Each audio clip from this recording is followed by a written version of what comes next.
ਸਤਨਾਮ ਧੰਨ ਵਾਹਿਗੁਰੂ ਸਾਹਿਬ ਜੀ। ਇਕ ਓੰਕਾਰ ਸਤਨਾਮ ਕਰਤਾ ਪੁਰਖ ਨਿਰਭਉ ਨਿਰਵੈਰ ਅਕਾਲ ਮੂਰਤ ਅਜੂਨੀ ਸੈਭੰ ਗੁਰ ਪ੍ਰਸਾਦ। ਰਾਗ ਸੂਹੀ ਮਹਿਲਾ ਪਹਿਲਾ। ਚੁੱਪ ਦੇ ਘਰ ਪਹਿਲਾ।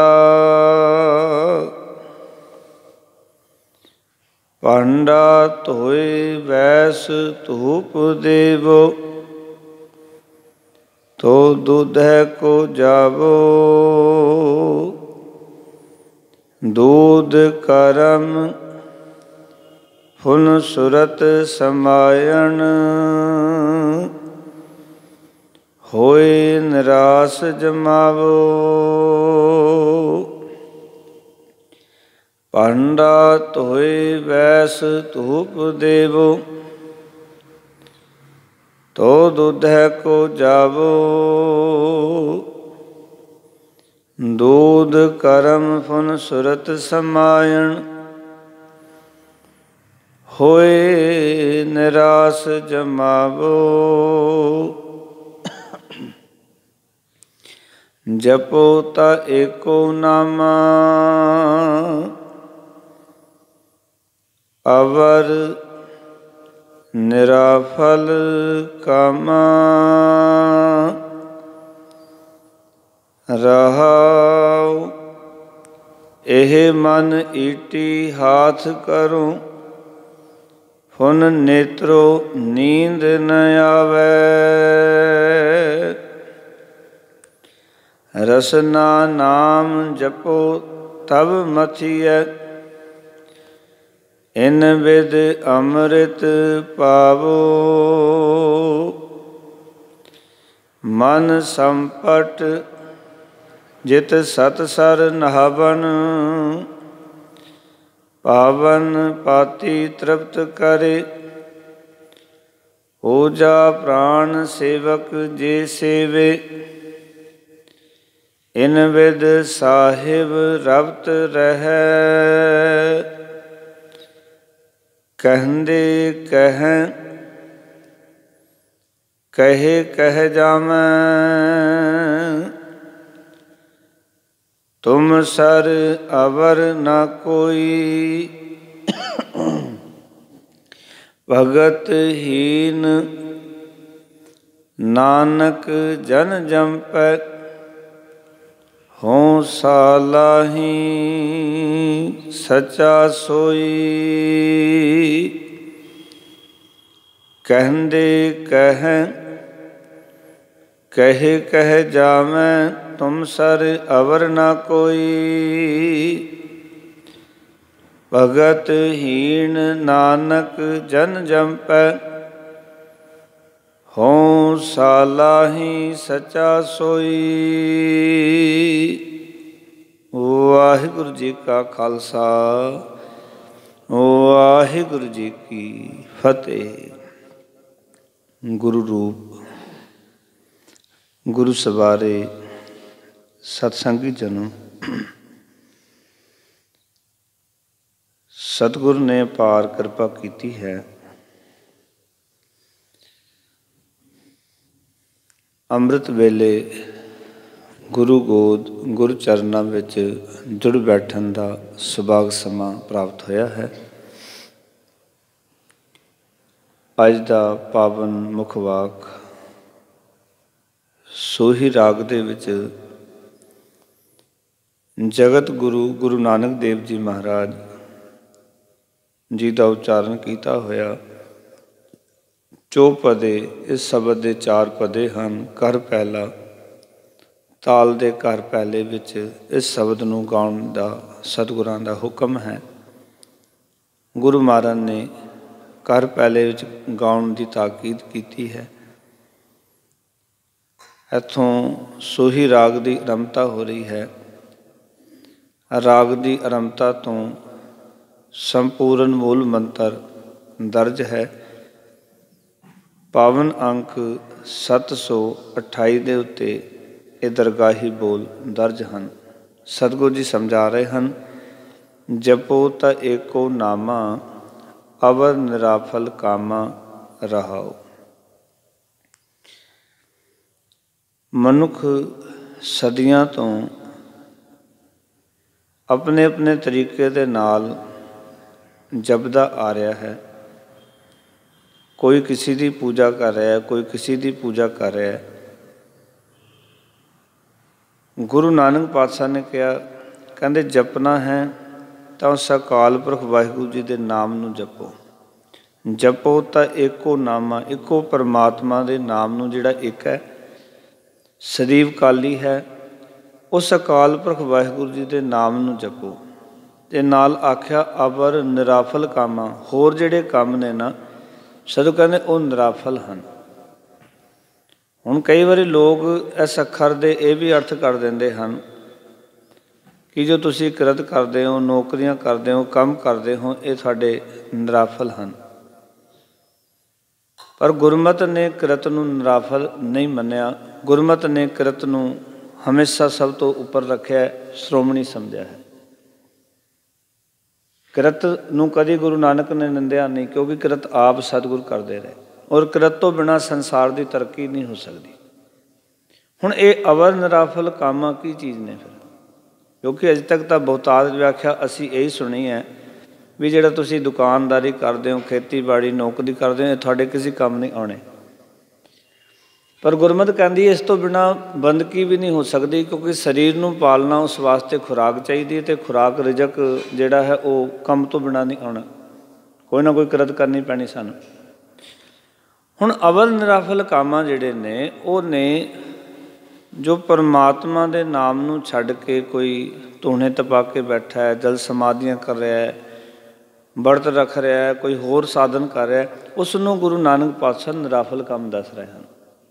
ਨਾ ਕਿ ਕਿਰਤ ਨੂੰ ਨਿਰਾਫਲ ਦੱਸ ਰਹੇ ਹਨ, ਨਾ ਕਿ ਕੰਮ ਧੰਦਿਆਂ ਨੂੰ ਨਿਰਾਫਲ ਦੱਸ ਰਹੇ ਨੇ, ਸਗੋਂ ਉਹਨਾਂ ਕਰਮਾਂ ਨੂੰ ਨਿਰਾਫਲ ਦੱਸ ਰਹੇ ਨੇ ਜੋ ਧਰਮ ਦੇ ਨਾਮ 'ਤੇ ਮਨੁੱਖ ਕਰ ਰਿਹਾ ਔਰ ਇਹ ਸਮਝ ਕੇ ਕਰ ਰਿਹਾ ਵੀ ਸ਼ਾਇਦ ਇਹਨਾਂ ਸਾਧਨਾ ਦੇ ਨਾਲ ਮੈਨੂੰ ਪਰਮੇਸ਼ਰ ਦੀ ਪ੍ਰਾਪਤੀ ਹੋ ਜਾਏਗੀ ਜਾਂ ਸੱਚ ਜਿਹੜਾ ਉਹ ਮੈਨੂੰ ਹਾਸਲ ਹੋ ਜਾਏਗਾ। ਭਾਵੇਂ ਉਹ ਜੰਗਲਾਂ ਵਿੱਚ ਜਾਣ ਦੀ ਗੱਲ ਹੋਵੇ, ਵਰਤ ਰੱਖਣ ਦੀ ਗੱਲ ਹੋਵੇ, ਧੂਣੇ ਤਪਾਉਣ ਦੀ ਗੱਲ ਹੋਵੇ, ਜਲ ਸਮਾਧੀਆਂ ਕਰਨ ਦੀ ਗੱਲ ਹੋਵੇ, ਪੁੱਠੇ ਲਟਕਣ ਦੀ ਗੱਲ ਹੋਵੇ, ਇਹਨਾਂ ਸਾਰੇ ਕਰਮਾਂ ਨੂੰ ਗੁਰੂ ਨਾਨਕ ਪਾਤਸ਼ਾਹ ਨਿਰਾਫਲ ਦੱਸ ਰਿਹਾ। ਔਰ ਫਿਰ ਸਾਨੂੰ ਗੁਰੂ ਸਾਹਿਬ ਜੀ ਨੇ ਇੱਥੇ ਤਰੀਕਾ ਦੱਸਿਆ। ਸਭ ਤੋਂ ਪਹਿਲਾਂ ਤਾਂ ਗੁਰੂ ਸਾਹਿਬ ਜੀ ਨੇ ਸੰਪੂਰਨ ਮੂਲ ਮੰਤਰ ਇੱਥੇ ਦਰਜ ਕੀਤਾ, ਇੱਕ ਓੰਕਾਰ ਸਤਨਾਮ ਕਰਤਾ ਪੁਰਖ ਨਿਰਭਉ ਨਿਰਵੈਰ ਅਕਾਲ ਮੂਰਤ ਅਜੂਨੀ ਸੈਭੰ ਗੁਰ ਪ੍ਰਸਾਦ। ਜਿਹੜਾ ਮੂਲ ਮੰਤਰ ਦੀ ਇਹ ਸੰਪੂਰਨਤਾ ਹੈ, ਗੁਰੂ ਗ੍ਰੰਥ ਸਾਹਿਬ ਦੇ ਵਿੱਚ 33 ਵਾਰੀ ਇਹ ਸੰਪੂਰਨ ਮੂਲ ਮੰਤਰ ਆਇਆ। ਔਰ ਇੱਥੇ ਉਸ ਅਕਾਲ ਪੁਰਖ ਵਾਹਿਗੁਰੂ ਜੀ ਦੇ ਜਿਹੜੇ ਗੁਣ ਨੇ, ਉਸਦੀ ਜਿਹੜੀ ਅਵਸਥਾ ਹੈ ਪਰਮਾਤਮਾ ਦੀ, ਜਾਂ ਉਸਦਾ ਨਿਵਾਸ ਟਿਕਾਣਾ ਕੀ ਹੈ, ਕਿਹੜੇ ਗੁਣਾਂ 'ਚ ਉਹ ਰਹਿੰਦਾ ਹੈ, ਜਾਂ ਉਸਦੇ ਅੰਦਰ ਕਿਹੜੇ ਕਿਹੜੇ ਗੁਣ ਨੇ, ਇਹ ਸਾਰੀਆਂ ਗੱਲਾਂ ਮੂਲ ਮੰਤਰ ਵਿੱਚ ਸਤਿਗੁਰੂ ਨੇ ਸਾਨੂੰ ਦ੍ਰਿੜ ਕਰਾਈਆਂ ਔਰ ਉਸ ਦੇ ਬਾਰੇ ਸਾਨੂੰ ਦੱਸਿਆ ਕਿ ਅਕਾਲ ਪੁਰਖ ਇੱਕ ਹੀ ਹੈ। ਜਦੋਂ ਇੱਕ ਲਪਾ ਦਿੱਤਾ ਗੁਰੂ ਸਾਹਿਬ ਨੇ, ਅਰਥ ਹੈ ਕਿ ਇੱਕ ਹੈ ਬਸ, ਉਸ ਤੋਂ ਬਿਨਾਂ ਹੋਰ ਕੋਈ ਦੂਜਾ ਨਹੀਂ ਹੈ। ਓੰਕਾਰ ਦਾ ਅਰਥ ਹੈ ਸਾਰੀ ਕਾਰ ਦੇ ਵਿੱਚ ਉਹ ਵਿਆਪਕ ਹੈ।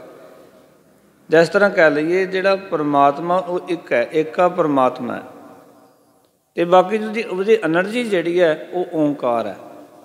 ਜੋ ਐਨਰਜੀ ਪਰਮਾਤਮਾ ਦੀ ਕੰਮ ਕਰੇ ਉਹ ਓਂਕਾਰ ਹੈ, ਜੋ ਸਾਰਿਆਂ 'ਚ ਇੱਕ ਰਸ ਵਿਆਪਕ ਹੈ ਐਨਰਜੀ ਜਿਹੜੀ ਪਰਮਾਤਮਾ ਦੀ। ਉਸ ਦੇ ਬਾਰੇ ਸਾਨੂੰ ਕਹਿੰਦੇ ਉਹ ਸਤਨਾਮ ਹੈ, ਉਹਦਾ ਨਾਮ ਨਾ ਸਤ ਹੈ, ਕਰਤਾ ਪੁਰਖ ਸਭ ਕੁਝ ਬਣਾਉਣ ਵਾਲਾ, ਅਤੇ ਉਹਦੇ ਵਿੱਚ ਪੂਰਿਆ ਹੋਇਆ ਭਾਵ ਕਿ ਆਪਣੀ ਕਿਰਤ ਤੋਂ ਵੱਖਰਾ ਨਹੀਂ ਹੈ ਵਾਹਿਗੁਰੂ, ਉਸ ਕਿਰਤ ਵਿੱਚ ਬੈਠਾ ਹੋਇਆ ਹੈ। ਨਿਰਭਉ ਪਰਮਾਤਮਾ ਡਰ ਤੋਂ ਰਹਿਤ ਹੈ, ਨਿਰਵੈਰ ਪਰਮਾਤਮਾ ਵੈਰ ਤੋਂ ਰਹਿਤ ਹੈ। ਨਾ ਕਿਸੇ ਦਾ ਡਰ ਹੈ, ਨਾ ਕਿਸੇ ਨਾਲ ਉਸਦਾ ਵੈਰ ਹੈ ਕੋਈ। ਫਿਰ ਕਹਿੰਦੇ ਨੇ ਅਕਾਲ ਮੂਰਤ, ਸਰ ਕਹਿੰਦੇ ਉਸਦੀ ਮੂਰਤ ਕਾਲ ਤੋਂ ਰਹਿਤ ਹੈ, ਅਜੂਨੀ ਉਹ ਜੂਨਾਂ ਵਿੱਚ ਨਹੀਂ ਆਉਂਦਾ।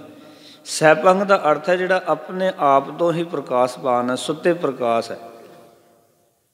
ਉਹਦੀ ਜੋ ਸੱਤਾ ਹੈ, ਤਾਕਤ ਹੈ, ਜਾਂ ਉਹਦਾ ਜੋ ਪ੍ਰਕਾਸ਼ ਹੈ, ਉਹਦੀ ਜੋ ਜੋਤੀ ਹੈ, ਜਿਹਨੂੰ ਆਪਾਂ ਆਤਮਾ ਕਹਿੰਦੇ ਹਾਂ, ਜੋ ਕਣ ਕਣ ਦੇ ਵਿੱਚ ਜਦੇ ਜਦੇ 'ਚ ਸਮਾਇਆ ਹੋਇਆ ਜੋਤ ਸਰੂਪ ਦੇ ਵਿੱਚ, ਅਤੇ ਸਦੋਂ ਕਹਿੰਦੇ ਉਹ ਆਪਣੇ ਆਪ ਤੋਂ ਹੀ ਹੈ ਸਾਰਾ ਕੁਛ, ਕਿਉਂਕਿ ਉਸ ਦੀ ਜੋਤੀ ਨੂੰ ਕਿਸੇ ਨੇ ਪ੍ਰਕਾਸ਼ਿਤ ਨਹੀਂ ਕੀਤਾ, ਜਾਂ ਉਸ ਦੀ ਸੱਤਾ ਨੂੰ ਕਿਸੇ ਹੋਰ ਨੇ ਪ੍ਰਕਾਸ਼ਿਤ ਨਹੀਂ ਕੀਤਾ, ਆਪਣੇ ਆਪ ਦੇ ਵਿੱਚ ਹੀ ਪਰਮਾਤਮਾ ਪ੍ਰਕਾਸ਼ਮਾਨ ਹੈ। ਅਤੇ ਐਸੇ ਅਕਾਲ ਪੁਰਖ ਵਾਹਿਗੁਰੂ ਜੀ ਦੀ ਜਿਹੜੀ ਕਿਰਪਾ ਹੈ, ਗੁਰ ਪ੍ਰਸਾਦ, ਗੁਰੂ ਦੀ ਕਿਰਪਾ ਨਾਲ ਉਸ ਅਕਾਲ ਪੁਰਖ ਵਾਹਿਗੁਰੂ ਦੇ ਨਾਲ ਸਾਂਝ ਬਣਦੀ ਹੈ। ਇਹ ਸਤਿਗੁਰੂ ਜੀ ਇੱਥੇ ਸਮਝਾਉਣਾ ਚਾਹੁੰਦੇ ਨੇ। ਹੁਣ ਸ਼ਬਦ ਦੀ ਸ਼ੁਰੂਆਤ ਕਰ ਰਹੇ ਨੇ, ਰਾਗ ਸੂਹੀ ਮਹਿਲਾ ਪਹਿਲਾ।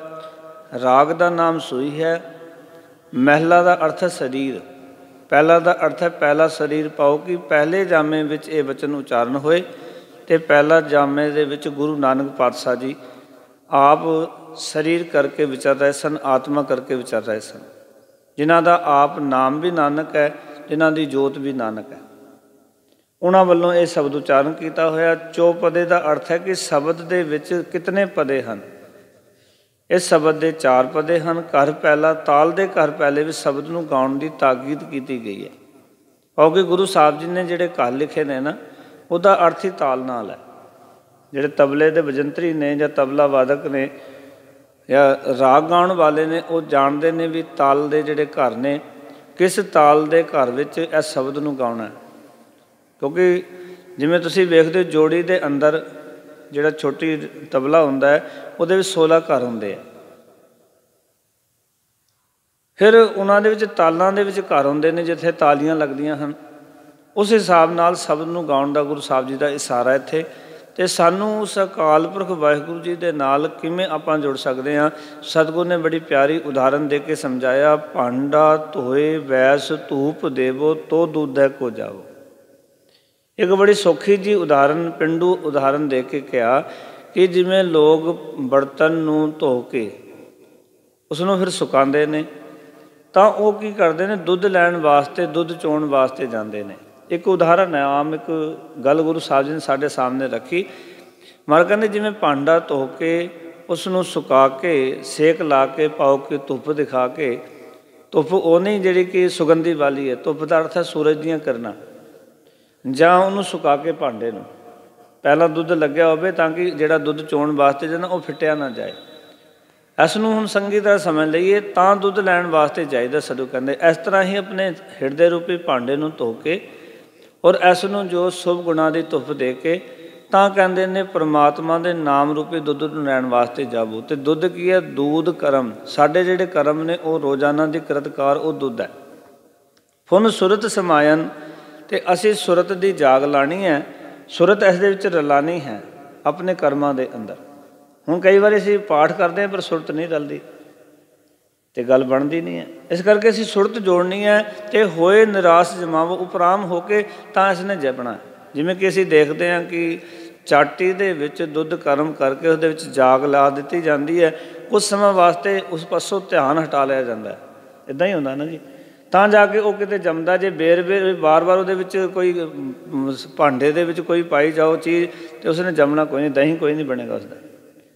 ਇੱਕ ਤਰੀਕਾ ਜੁਗਤ ਹੈ। ਇੱਕ ਸਤਿਗੁਰੂ ਕਹਿੰਦੇ ਇਸ ਤਰ੍ਹਾਂ ਜੋ ਫੁਨ ਸੁਰਤ ਸਮਾਇਨ, ਹੋਏ ਨਿਰਾਸ਼ ਜਮਾਵੋ, ਉਪਰਾਮ ਹੋ ਕੇ ਨਾ, ਤਾਂ ਕਹਿੰਦੇ ਇਹ ਜੰਮੇਗਾ। ਕਿਉਂਕਿ ਰੋਜ਼ਾਨਾ ਦਾ ਕਿਰਤ ਕੰਮ ਤੇਰਾ ਦੁੱਧ ਬਣ ਜਾਏ, ਅਤੇ ਤੇਰੀ ਸੁਰਤ ਦੀ ਇਸ ਦੇ ਵਿੱਚ ਜਾਗ ਲੱਗ ਜਾਏ, ਔਰ ਇਸ ਤਰ੍ਹਾਂ ਦਾ ਉੱਦਮ ਰੋਜ਼ ਕਰੇਗਾ, ਉਪਰਾਮ ਹੋ ਕੇ ਰਹੇਗਾ, ਤਾਂ ਜੋ ਇਹ ਜੋ ਜਾਗ ਲੱਗੇਗੀ, ਔਰ ਤਾਂ ਇਹ ਦੁੱਧ ਜਿਹੜਾ ਜੰਮੇਗਾ। ਫਿਰ ਕਹਿੰਦੇ ਨੇ ਇਹ ਮਨ ਈਟੀ ਹਾਥ ਕਰੋ ਫੁਨ, ਨੇਤਰੋ ਨੀਂਦ ਨਾ ਆਵੇ। ਜਦੋਂ ਦੁੱਧ ਜੰਮ ਜਾਂਦਾ, ਦਹੀਂ ਬਣ ਜਾਂਦਾ, ਦਹੀਂ ਬਣਨ ਤੋਂ ਬਾਅਦ ਉਸ ਨੂੰ ਚਾਟੀ ਦੇ ਵਿੱਚ ਪਾ ਕੇ ਉਹਨੂੰ ਰਿੜਕਿਆ ਜਾਂਦਾ ਸੀ।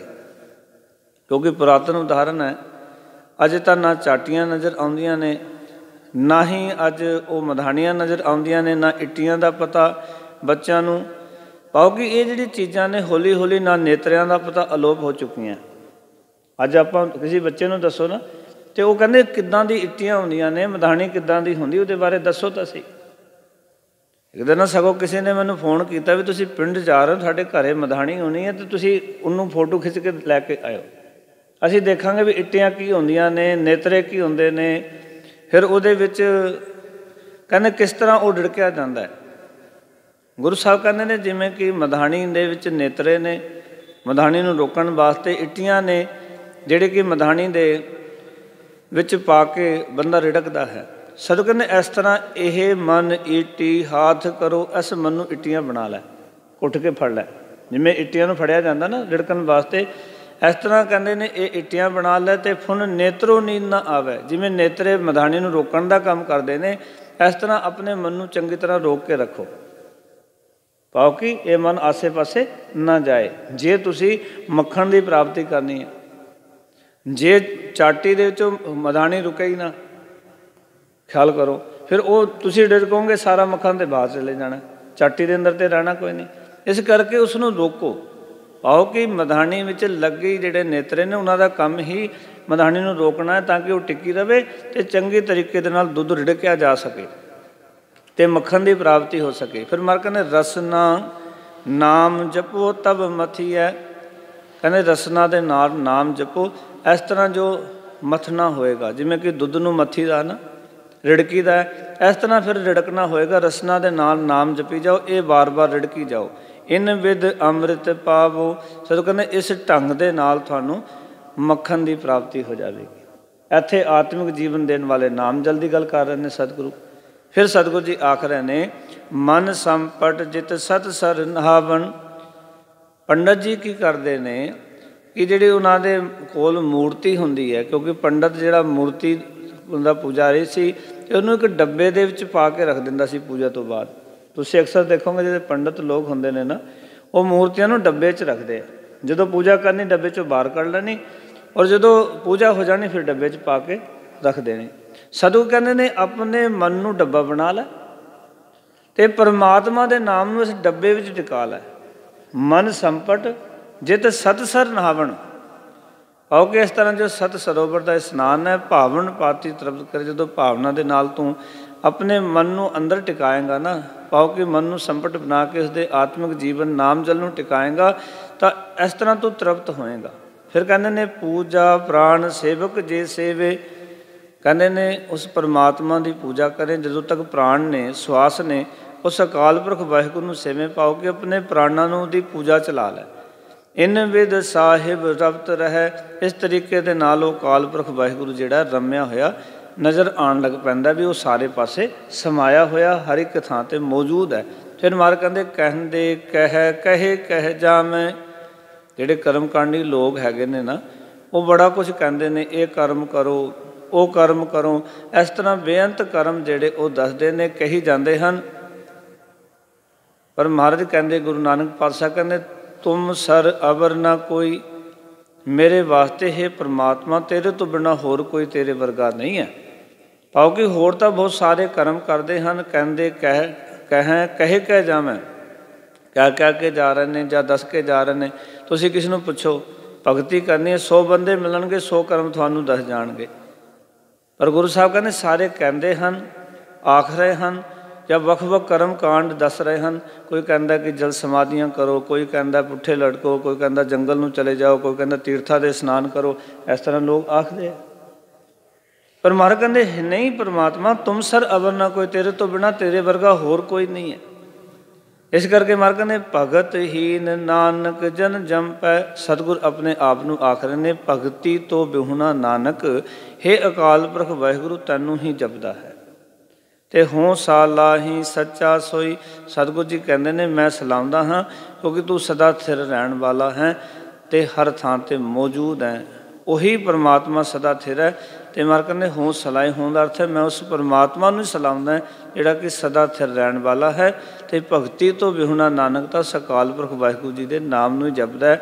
ਆਓ ਕਿ ਹੋਰ ਜਿਹੜੇ ਫੋਕਟ ਕਰਮ ਨੇ ਸਤਿਗੁਰ ਕਹਿੰਦੇ ਨੇ ਉਹ ਮੈਂ ਸਾਰੇ ਤਿਆਗ ਦਿੱਤੇ ਨੇ। ਇੱਥੇ ਮੁੱਖ ਬਾਗ ਵਿੱਚ ਇਹੀ ਗੱਲ ਗੁਰੂ ਸਾਹਿਬ ਜੀ ਨੇ ਕੀਤੀ ਹੈ ਕਿ ਜਪੋ ਤਾਂ ਏਕੋ ਨਾਮਾ ਅਵਰ ਨਿਰਾਫਲ ਕਾਮਾ, ਕੇਵਲ ਨਾਮ ਜਪਣਾ, ਹੋਰ ਕੰਮ ਜਿਹੜੇ ਨਿਰਾਫਲ ਨੇ। ਗੁਰੂ ਸਾਹਿਬ ਕਿਰਪਾ ਕਰਨ ਕਿ ਇਹ ਸ਼ਬਦ ਸਾਡੇ ਹਿਰਦੇ 'ਚ ਵਸ ਜਾਣ। ਇਤਨੀਆਂ ਬੇਨਤੀਆਂ ਪ੍ਰਵਾਨ। ਆਓ ਲੜੀਵਾਰ ਕਥਾ ਵਿਚਾਰ ਨਾਲ ਜੁੜਦੇ ਹਾਂ। ਫਤਿਹ ਦੀ ਸਾਂਝ ਕਰੋ। ਆਖੋ ਜੀ ਵਾਹਿਗੁਰੂ ਜੀ ਕਾ ਖਾਲਸਾ ਵਾਹਿਗੁਰੂ ਜੀ ਕੀ